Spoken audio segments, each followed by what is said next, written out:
Bom, pessoal,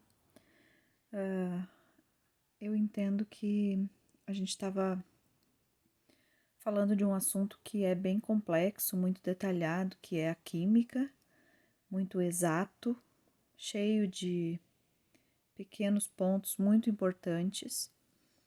E a gente estava falando, damos a introdução à química, aos fundamentos da química lá em sala de aula ainda, e depois já começamos a estudar em casa e a gente foi retomando esse assunto de diversas maneiras, como era possível. E hoje eu optei então por fazer um vídeo, como eu já falei para vocês, da forma mais simples possível, mas para que a gente possa manter uma comunicação efetiva, assim, para que vocês não fiquem com tantos problemas com relação ao conteúdo. Vocês conhecem esse material em slides que a professora tem, que eu sempre usava, e que funciona muito bem porque é um material detalhado e que eu vou comentando. Então eu optei por fazer esses vídeos, mesmo simples assim, para que a gente possa ir comentando, revendo e falando, que eu acho mais que dá mais resultado do que eu só tivesse enviado os slides para vocês olharem, né? Então a gente vai dar uma revisada desde o início do nosso conteúdo para acrescentar um pouquinho mais agora no final. A gente estava falando sobre os fundamentos da química, todos os elementos químicos, todas as substâncias químicas, e a gente viu que todas elas são feitas por uma unidade básica, a menor unidade que se tem conhecimento até agora, que são os átomos. Tudo, eu falei lá em sala de aula para vocês, tudo que existe na natureza é composto por algum tipo de átomo, de algum elemento químico ou da combinação entre eles, né? Isso é claro que vocês já leram no material de vocês que vocês estão estudando, mas não custa nada a gente relembrar.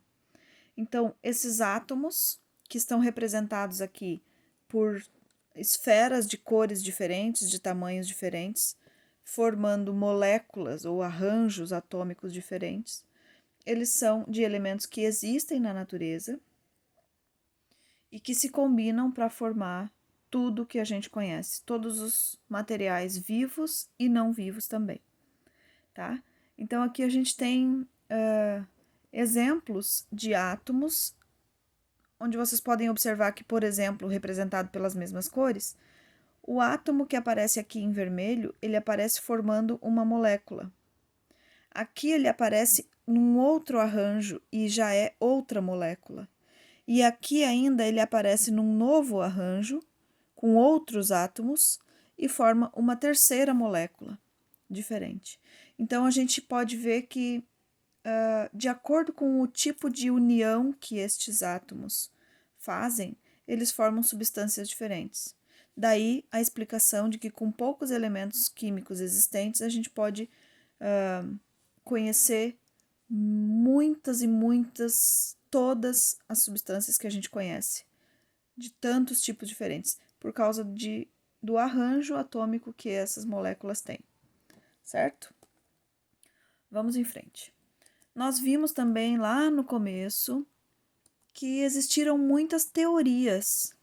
Muitos cientistas estudaram de maneira diferente e foram descobrindo coisas diferentes até se chegar no modelo atômico que a gente tem hoje, que a gente estuda hoje.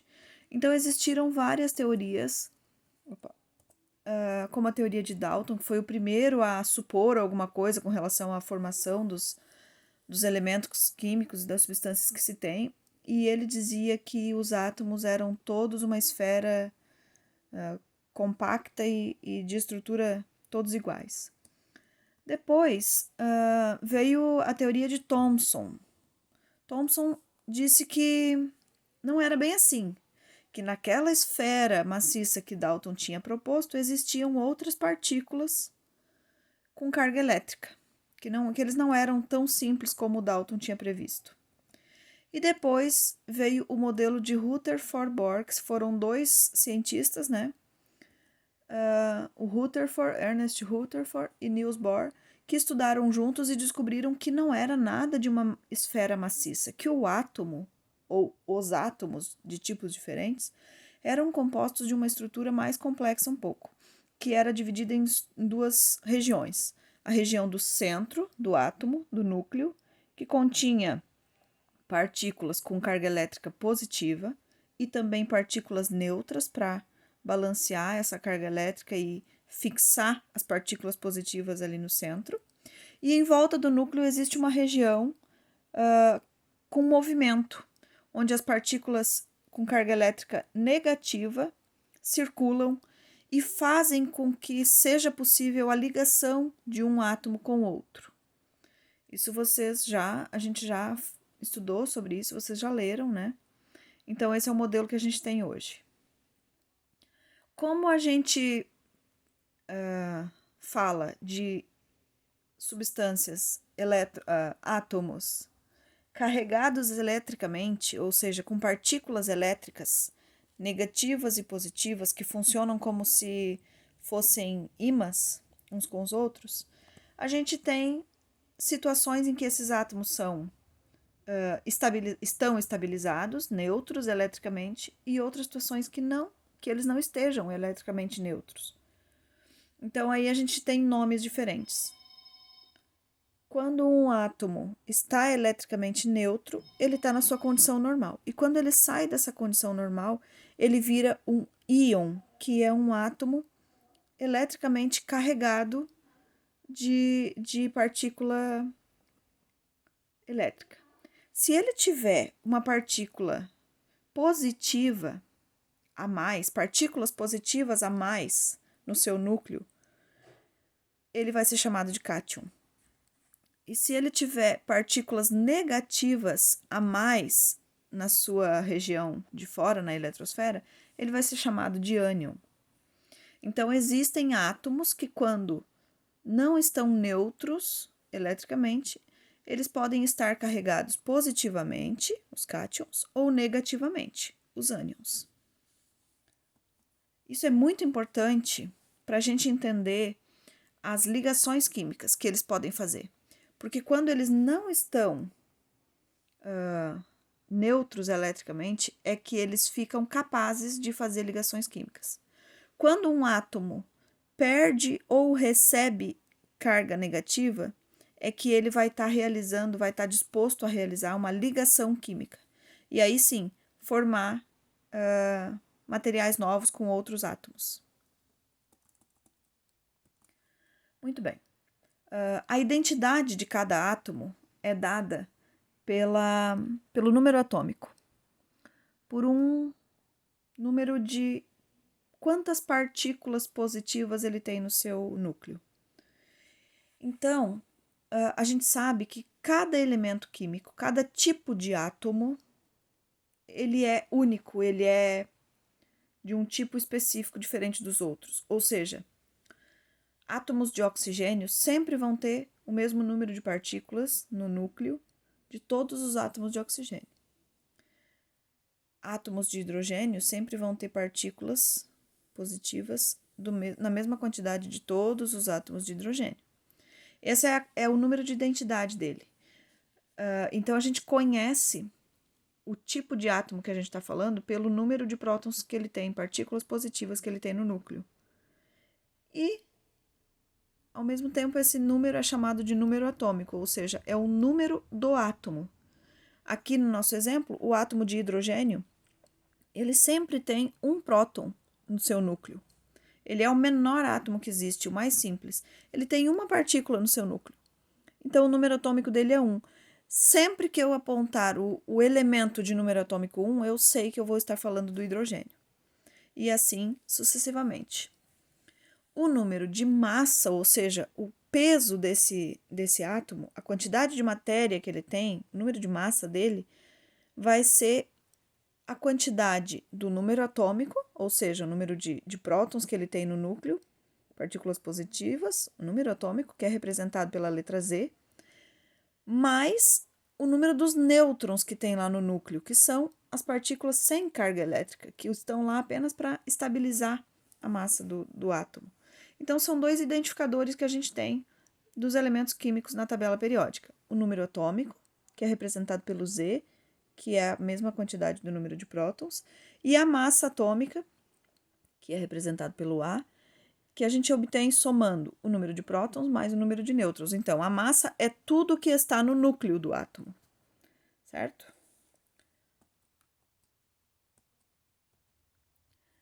No modelo atômico que a gente usa hoje em dia, do Rutherford Bohr, também existem, nessa região fora do núcleo, existem as camadas eletrônicas.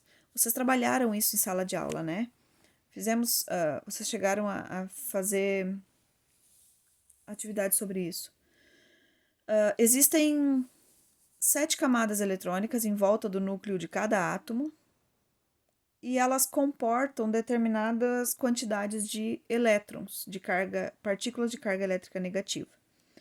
Então, obedecendo esse limite de elétrons em cada camada, a gente pode, conhecendo esse limite e identificando de que átomo a gente está falando, a gente pode, então, trabalhar com ligações químicas, ou seja, um arranjo em que, conhecendo as últimas camadas eletrônicas de cada átomo, eu sei como eu posso ligá-los, como eles podem se unir, perdendo ou ganhando elétrons. E aí vão surgir os tipos de ligações químicas possíveis que acontecem naturalmente na natureza ou induzidas em laboratório. Muito bem. Aí a gente tem as regras de distribuição eletrônica. Como eu vou saber quantos átomos vão aparecer em cada camada dessa? Quantos vão ter em cada átomo? Bom, vamos começar com um exemplo. Nós temos aqui um átomo de berílio. Ele tem 4 prótons no seu núcleo, 4 cargas positivas. Consequentemente, ele estando neutro, ele também vai ter 4 cargas elétricas negativas, 4 partículas negativas em volta. 4 no centro positivas e 4 em volta negativas. Isso está representado aqui nesse desenho. Para fazer a distribuição, existem regras que me ajudam a colocar esses elétrons no seu devido lugar.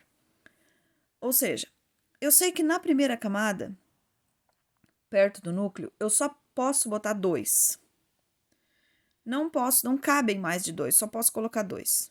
Neste caso, onde eu tenho 4, eu vou colocar 2 na primeira e o restante vai ficar na seguinte. E aí eu já tenho o meu átomo construído. As regras dizem assim: os elétrons devem ocupar sempre as camadas mais próximas do núcleo, então eu vou começar a distribuir eles, ou eles são distribuídos sempre mais próximo ao núcleo possível. Eu só posso ocupar a segunda camada depois que a primeira já estiver totalmente ocupada, e assim por diante. Eu só posso ocupar uma terceira camada depois que a segunda já estiver totalmente preenchida. E a última camada de cada átomo não pode ficar com mais de 8 elétrons. Que isso vocês vão perceber em átomos maiores. Por exemplo, aqui eu tenho um átomo de sódio com 11 elétrons para distribuir. 2 vão na primeira, 8 vão na segunda. Aí eu tenho 10. Eu posso colocar 1 aqui na terceira para terminar a distribuição. Não posso colocar todos aqui na segunda, colocar os 9 aqui na segunda, porque não cabem 9 na segunda camada, cabem só 8. E assim, de acordo com as regras, eu vou distribuindo.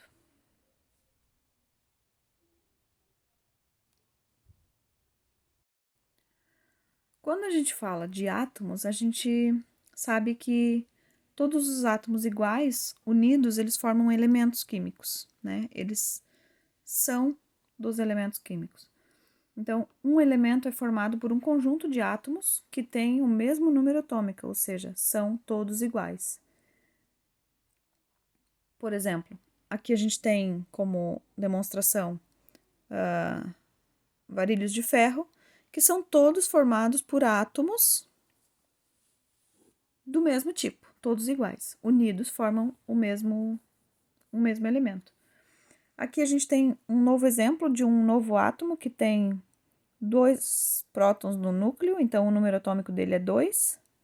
Como ele tem 2 prótons, ele tem 2 nêutrons para contrabalancear a massa. Então, a massa atômica dele é 4 porque são 2 prótons mais os 2 nêutrons do núcleo.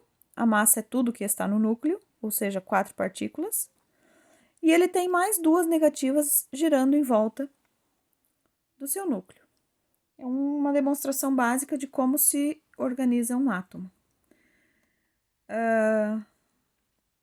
A gente tem pouco mais de 110 elementos conhecidos, 90 ocorrem naturalmente e os outros são produzidos em laboratório. Hoje já mais alguns, além desses 110, já são produzidos, conhecidos em laboratório, de forma artificial. E agora a gente vai comentar sobre a massa atômica. São todas as unidades de matéria que a gente tem no núcleo dos átomos. A gente não vai especificar muito a nomenclatura para vocês não se confundirem, ok? E aí, sabendo como são organizados os elementos químicos, na união dos átomos iguais, a gente tem todos estes elementos químicos organizados de acordo com as propriedades que eles possuem, de acordo com as características que eles possuem, de acordo com o seu comportamento químico. E eles estão organizados numa tabela periódica que todo o estudo da química, todo o estudo de grande parte das áreas das ciências, da saúde, se baseiam nessa tabela para conhecer os elementos químicos e as substâncias que eles podem formar. Quem propôs essa tabela foi Henry Moseley, foi um cientista que conseguiu organizar as características de todos os elementos químicos e colocá-los, descobrir que eles seguem um padrão, seguem uma ordem, e ele organizou isso de acordo com algumas regras. Esses elementos são representados pelos símbolos, então cada elemento é representado ou por uma letra maiúscula sozinha ou por uma letra maiúscula seguida de uma letra minúscula. Eles estão organizados em 7 linhas, chamadas de períodos, e 18 colunas, chamadas de famílias. Assim, vocês já conhecem, já viram essa tabela periódica, já leram, né, sobre ela. E o mais interessante dela é que todos os elementos químicos estão colocados onde estão, não ao acaso. Eles têm um porquê estar ali. O elemento colocado num determinado lugar, ele tem características a mais do que o elemento anterior e tem características a menos do que o elemento posterior, e assim sucessivamente. E estão também organizados em colunas que apresentam os mesmos tipos de comportamentos químicos. Bem interessante. Então, aqui estão numeradas as famílias, a 1, a 2, a 3 até a 18. E os períodos são essas 7 linhas que a gente tem na horizontal. Os elementos são mostrados através do símbolo, como eu disse, ou uma letra maiúscula, ou uma letra maiúscula seguido de uma minúscula. E estão colocados em ordem crescente de número atômico também. Então, o primeiro elemento da tabela é o número atômico 1, hidrogênio. O segundo é o 2, hélio. O terceiro é o lítio. O quarto é o berílio. E assim, em ordem crescente de número atômico. E essa tabela, como vocês podem, até vou voltar lá para vocês observarem as cores, ela é dividida em 3 grandes grupos. Os azuis, todos aqui, são os metais. Os não metais, que são todos os elementos que não são metais, estão aqui. Normalmente são sólidos. São representados pelo grupo amarelo. E o grupo azul, que fica na família 18, que são gases. Todos eles gasosos, já estáveis, não dependendo de fazer ligação química para se estabilizar, nenhum deles. Bom, então a gente tem os metais, que são bons condutores de energia, de temperatura, que custam para derreter, tem um alto ponto de fusão, são normalmente sólidos em temperatura ambiente e a gente vê muito no nosso dia a dia em muitos utensílios. Aí a gente tem famílias de metais com características específicas, né? Cada um. Então, é a família 1, são metais alcalinos, ou seja, eles não são metais ácidos, eles são macios, derretem mais fácil. Depois tem os alcalinos terrosos da família 2, que são mais duros do que os alcalinos, todos eles, e não reagem muito bem com a água.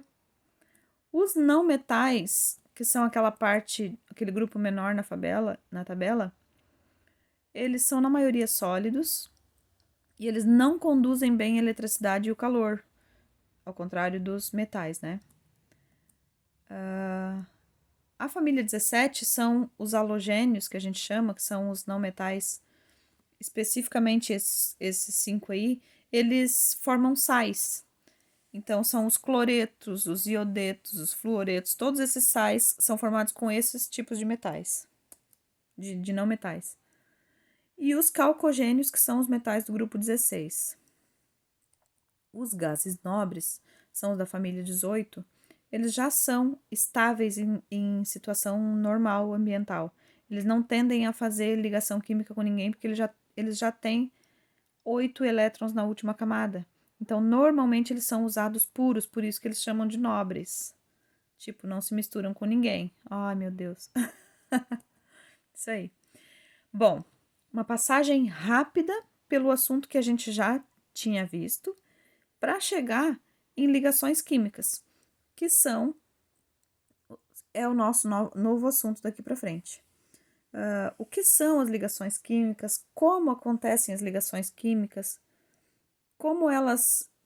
Onde elas acontecem, para que elas servem, de que tipo são. O exemplo básico, mais básico que poderia ter, as moléculas de água. Eu acho que isso eu até já representei na sala de aula para vocês também, que vocês brincaram comigo dos Mickeys, não? As moléculas de água sempre se parecem com Mickeys, porque a gente tem um átomo de oxigênio ligado a 2 pequenos átomos de hidrogênio. Todas as moléculas de água são formadas por esse arranjo atômico. Isso já é uma ligação química. A união, a ligação entre 2 átomos de elementos diferentes, ou mais, ou muitos átomos, né? Entre 2 ou mais átomos de elementos. Já é uma ligação química. Bom, normalmente essas ligações buscam estabilidade para os átomos. Se eles estão incompletos, instáveis, eles vão ligar-se a outros até ficarem completos, até chegarem ao limite máximo das suas camadas eletrônicas. Bom, aí a gente vai ter tipos de ligações químicas diferentes. Lembram lá atrás que eu falei que quando o átomo não está eletricamente neutro, ele vai formar íons, ou positivos ou negativos? Então, a primeira ligação química que a gente vai ver é a iônica, ou seja, quando a gente trata de átomos que não estão completos e que estão no formato de íons, ou positivo ou negativamente carregados. Por exemplo, aqui eu tenho um átomo de sódio que tem, na distribuição atômica dele, ele fica com um elétron na última camada. E eu tenho átomos de cloro que, na distribuição normal dele, lhe falta um elétron na última camada para essa ficar completa. Então, naturalmente, é muito fácil que este elétron daqui pule para cá. Aí acontece uma coisa muito interessante. Este átomo ganhando aquele elétron lá, ele fica completo. E este perdendo esse elétron aqui, ele também fica completo, estabilizado, com a última camada cheia. E aí os dois ficam ligados porque é bom para os dois. Essa molécula formada nessa ligação aqui é o nosso conhecido sal de cozinha. Uma ligação muito comum que a gente usa todos os dias. Olha aí, ó, a molécula do cloreto de sódio. Vários átomos de cloro unidos com átomos de sódio formam as moléculas. Bom, eu não vou entrar agora nas questões das fórmulas, tá, pessoal? É só uma questão de conceito primeiro.